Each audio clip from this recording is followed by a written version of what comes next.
Hello YouTube. So this is going to be the new plan of attack. I'm just going to put my full week of training, primarily the compound movements, which is pretty much all I do, but let's say the first movement I do, and then I'm going to compile that, throw it into one video a week, throw some commentary on it, and hopefully release it every Wednesday. That being said, today is Wednesday, so we're going to take a look at my deadlift from last week on Thursday. And I was working sets of 5 here. There's a lot of bumpers on there, so I'm not quite sure what the weight was. I just kept pulling 5s until I could no longer.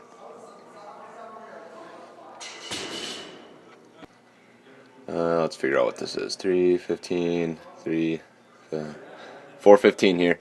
And I'm pretty sure I don't get 5, but I'm going to continue staying beltless and working a little bit higher rep range. For me, a higher rep range on deadlift would be 2. But really, like 3 to 5 is a higher rep range in deadlift that I don't like working too often. Now you're going to see some deficit deadlifts. And a note on these, in January, I don't know if I told you guys this yet, but I'll be hitting probably 3 to 8 months of hypertrophy training.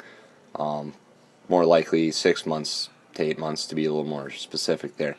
But I will be primarily using the deficit deadlift for the first 4 weeks, and hopefully working my way towards 5 sets of 10 at around 3 something or another. So that was all the deadlifts, and then this week, so Monday, which is 2 days ago, I began working up to a 1 rep max on high bar beltless squatting. Again, starting with a back view here, just to make sure I'm not sitting down on my right side, and it looks like I'm not. Guys, you may also have noticed that I'm wearing some Olympic lifting shoes, or ollies, as certain individuals would call them, or ollies, or I don't know, Tony Hawk. But anyways, the heel lift is seeming to help, and I'm still a little hesitant hitting the bottom with these, and obviously you can tell I'm not bouncing out of the hole like I used to, just because I'm still afraid about my knee.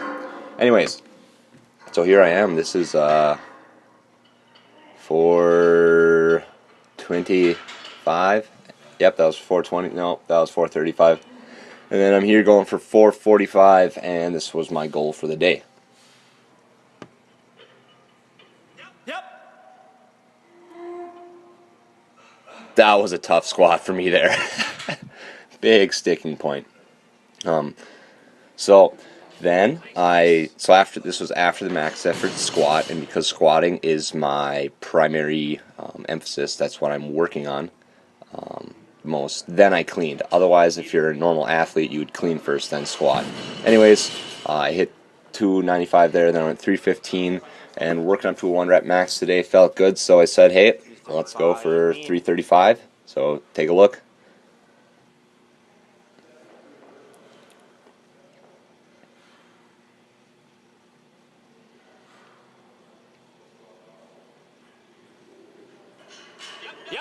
Yep.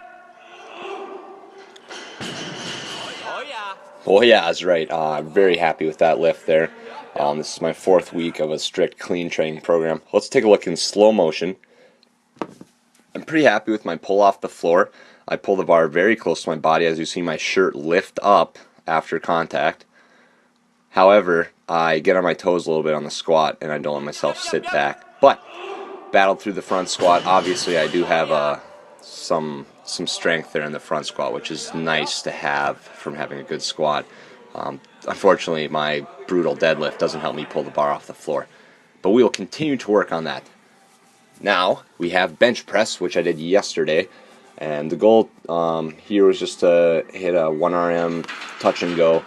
My grip is much wider than I've ever used before. I'm using my middle fingers on the rings of a power bar. So I guess that'd be like pinkies on the rings of an Olympic lifting bar, if that makes sense. Anyways, I've been really liking the grip here, and I've started using some wrist wraps. See, why do those sound the same? Anyways, wrist wraps with a W. Then I'm going ahead here and hitting some of these here. Again, shout out to my boy Matt Lampy for the technique here on the bench press. I've been really trying some things I've been watching him do. Anyways, I worked up to 335 today on the bench or yesterday or whatever in this video. This is 325.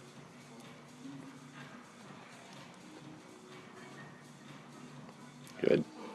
And I noticed that my sticking point has definitely changed, and it feels a lot more different. So I know I need to get some rep work in with this wider grip, and that may come at a later time. Otherwise, I may go for a super wide grip in training here, and then bring it back in, or I'll use close grip. We'll just kind of find out here. But here we go. Now that was a weird sticking point. All right, guys. Thanks for watching the long video. I'll keep them short, hopefully under 6 to something minutes here, but it's a full week of training, so that's going to be a challenge. Subscribe, and go to TarayTraining.com if you want to learn a little bit about weight loss, grip training, and all sorts of other stuff there. I have plenty of articles. Thanks for watching, guys.